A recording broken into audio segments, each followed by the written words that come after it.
तर अमेरिकेनं पुन्हा हल्ले केल्यास अभूतपूर्व असे क्षेपणास्त्र हल्ले करू, इराणनं अमेरिकेला थेट धमकी दिली आहे। इराणच्या दक्षिण आफ्रिकेतील राजदूतांनी पोस्ट करून ही धमकी दिली आहे। अमेरिकन हल्ल्याची लक्षणं दिसताच क्षेपणास्त्रांनी हल्ले करू, आमची क्षेपणास्त्र हल्ले इतिहासातील सर्वात मोठे असतील, इस्रायल आणि अमेरिकेच्या आखातातील तळांना लक्ष्य करू असा इशाराही देण्यात आला आहे।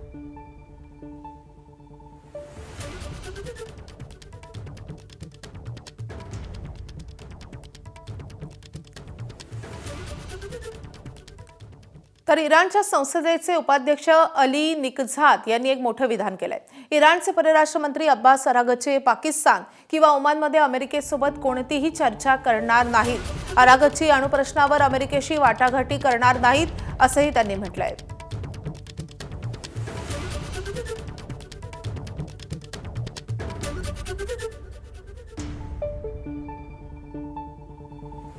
तर इराणचे परराष्ट्र मंत्री अब्बास अरागची यांचे विधान आलेलं आहे।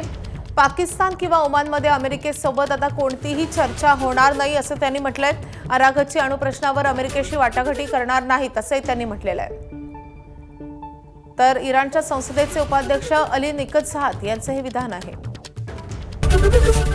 एबीपी माझा, उघडा डोळे बघा नीट।